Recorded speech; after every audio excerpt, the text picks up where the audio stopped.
Bonjour les amis et bienvenue au Movie Geek, l'émission préférée de Julia Roberts. Ah oui. Je m'appelle Momo et je suis un geek. Aujourd'hui, je vous parle d'un procédé cinématographique surutilisé dans l'industrie du cinéma et j'ai nommé le flash forward. Le flash forward, c'est l'opposé du flashback. C'est lorsque dans un film, dans la séquence d'ouverture, on présente une scène qui va se retrouver plus tard dans le film. C'est le cas notamment dans Goodfellas. Autant que je me souvienne, j'ai toujours rêvé d'être gangster. Souvent, on utilise le flash-forward pour donner un avant-goût du film, mais trop souvent, l'effet est raté et on ne fait que gâcher l'intrigue. Aujourd'hui, je vous parle de bonnes scènes de flash-forward et de mauvaises scènes de flash-forward. Durant la scène d'ouverture de The Usual Suspects, l'intertitre San Pedro, California, Last Night laisse deviner que le film ne sera pas linéaire. La scène d'ouverture dévoile en partie seulement le meurtrier. Ainsi, dès le début, le spectateur peut émettre ses hypothèses à savoir qui est l'assassin.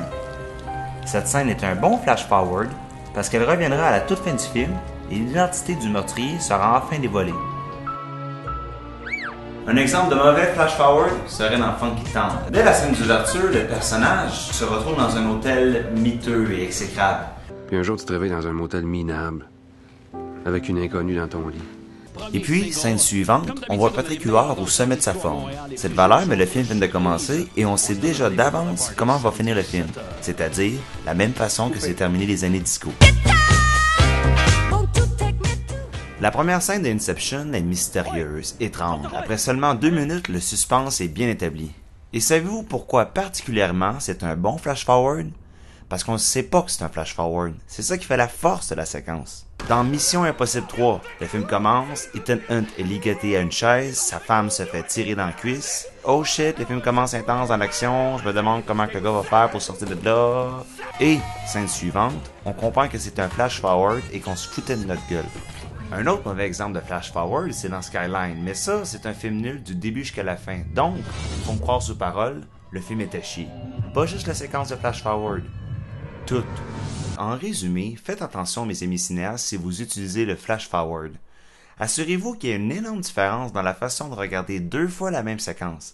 Comme par exemple dans Babel, la première fois que tu vois le petit gars parler au téléphone à son père, tu te dis « Ok, il parle à son père de même, nowhere ».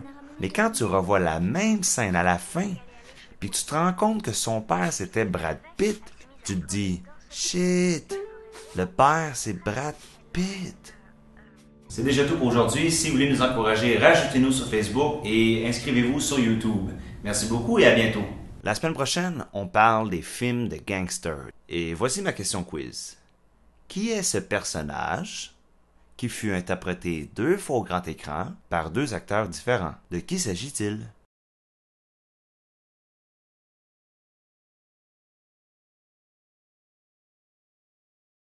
Ah oui. Ah oui. Oui. Oui. Oui. Oui. Oui.